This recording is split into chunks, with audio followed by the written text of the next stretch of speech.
Ngomong soal manis nih pemirsa, saya selalu ingatnya kurma dari depan. Belum sekarang Ustaz ya. Belum Nah, saatnya. kurma Ustaz. Ini salah satu menjadi bahasan kita hari ini. Jadi kalau tadi Ustaz bilang berbeda dengan puasa tahun lalu. Memang ini juga dirasakan oleh pedagang kurma. Kalau tahun ini kabar baiknya mereka sudah mulai bergeliat, pembeli sudah mulai banyak. Jadi ada banyak kurma yang kita tahu ya. Betul. Kurma acua, kurma termasuk kurma yang curah yang murah begitu Ustaz. Nah, kita ajak pemirsa untuk melihat liputan satu ini hasanah beragam jenis kurma yang ada di pasaran.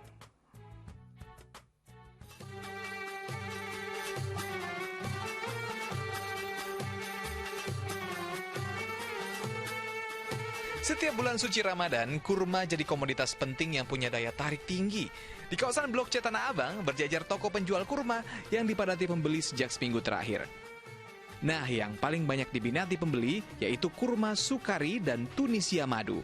Harga per kilonya sekitar Rp70.000. Terus, mau cari yang harganya paling murah, pilih aja kurma Mesir Madu. Per kilonya cuma Rp50.000. Kalau yang premium sudah hafal dong pasti ya, ada kurma Nabi atau Ajwa dan kurma Mejol.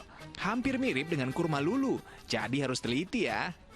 Kalau ngomongin soal jenis kurma emang banyak banget pemirsa, tapi kurma Ajwa ini emang spesial dan juga premium ya. Bahkan ada pedagang nakal yang biasanya dicampur juga sama jenis kurma yang lebih murah, kurma Lulu. Tapi ini sekedar tips nih pemirsa untuk bedain yang asli, kurma Ajwa itu biasanya manisnya nggak berlebihan, terus tuh seratnya kelihatan dan lebih kering. Dicari itu yang manis, yang agak dagingnya tebal seperti itu ya. Kayak apa tuh? Contohnya kayak kurma jenis madu ini itu, seperti itu ya. Buah dari Timur Tengah ini punya segudang manfaat. Dalam 100 gram kurma mengandung 277 kalori, sehingga bisa memulihkan energi tubuh setelah seharian berpuasa. Kurma juga tinggi kandungan serat, beragam vitamin, dan juga mineral. Pada dasarnya, kurma yang bagus harusnya tidak terlalu lembek ataupun keras. Kalau ada bintik-bintik putih, sebenarnya juga tidak masalah. Tapi tandanya kandungan gula dalam kurma sudah tinggi. Ilham Ardiansyah, Ahmad Susanto melaporkan dari Jakarta. Oh, jadi bintik-bintik kerut itu normal karena dia dikeringkan begitu Ustaz ya? Iya. Kalau Ustaz sendiri apa yang favoritnya? Jadi Kurma. lihat pas momennya. Jadi kalau pas santai itu ada rutop namanya. Kurma Jadi, muda bukan? Kurma yang masih mengkel. Iya. Nah, itu kan lumayan ya. Kayak sawo masih kriuk gitu. Ada keistimewaan karena saya dengar ini adalah salah satu kegemaran Rasul, begitu Ustaz? Ya katanya sih nambah vitalitas. Oh, oke. Tetapi ada juga kurma Ajwa. Nah, itu yang kurma Rasul ya, yang lebih banyak ada di kebun-kebun di Madinah ya. Mahal sekali, Ustaz. Kualitasnya bagus memang, dan secara medis katanya memang memiliki kandungan vitamin yang lebih tinggi begitu ya. Glukosanya juga Betul. mencukupi begitu ya. Ada lagi yang Sukari, saya senang. Sukari itu yang manis banget, yang agak lembek, yang masih Basa-basa ada dikit. airnya. Kalau gitu. tadi liputan kita lihat kan Sukari termasuk yang favorit, harganya 70 ribuan. Iya. Kalau Acwa, aduh susah menjangkau, bisa 300 ribu sekilo. Iya. Tapi bahwa kurma ini adalah makanan yang juga dianjurkan dalam momentum-momentum tertentu, seperti buka, sahur, itu juga dianjurkan oleh baginda Rasulullah SAW.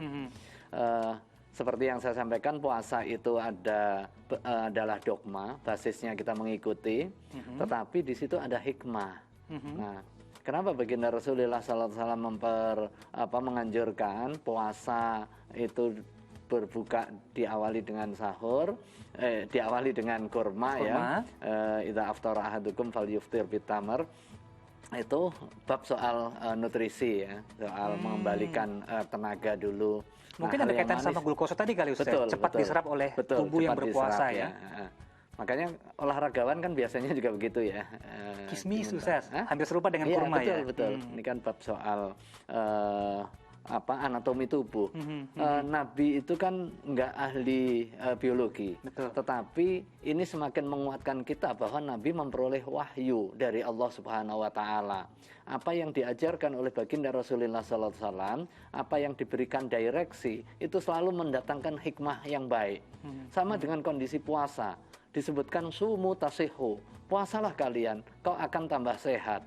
Nah, logikanya gimana? Logika orang awam, wong puasa kok tambah sehat, yang ada juga tambah lemes. Tapi ternyata itu terbukti pada aspek medisnya kan, untuk kepentingan detoksifikasi fisik kita.